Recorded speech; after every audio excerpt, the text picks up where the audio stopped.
கோலிவுட்ல அடுத்த விவாகரத்தா? கணவர பிரிஞ்சு வாழ்ற ஹன்சிகா.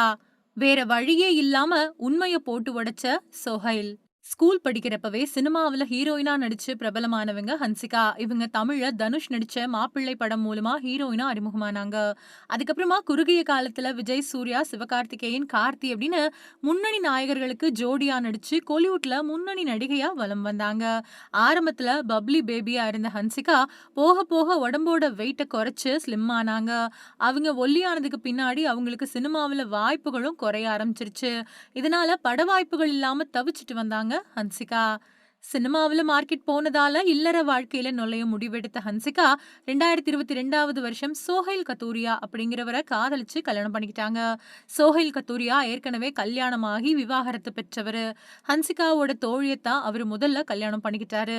ஆனா ஹன்சிகா கூட காதல் ஏற்பட்டதால முதல் மனைவிய விவாகரத்து செஞ்சு பிரிஞ்ச சோஹைல் ஹன்சிகாவை 2வது கல்யாணம் பண்ணிக்கிட்டாரு. இந்த ஜோடியோட கல்யாணம் ராஜஸ்தான்ல இருக்கக்கூடிய பழமையான அரண்மனையில ரொம்பவே பிரம்மாண்டமா நடந்துச்சு.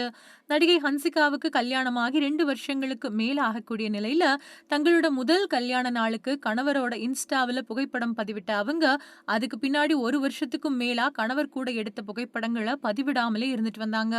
இதனால அவங்க 2 பேருக்கும் இடையில கருத்து வேறுபாடு ஏற்பட்டு பிரிஞ்சு வாழ்ந்துட்டு வரதாவும், சோஹைலோட குடும்பம் ரொம்பவே பெருசு அப்படிங்கறதால அவங்க கூட ஹன்சிகாவுக்கு ஒத்து போகாததால 2 பேரும் பிரிஞ்சு வாழ்ந்துட்டு வரதா தகவல்கள் வெளியாகி பரபரப்பை ஏற்படுத்துச்சு. ஹன்சிகா இப்போ தன்னோட அம்மா வீட்டுல வசிச்சுட்டு வரதாவும் சொல்லப்படுது.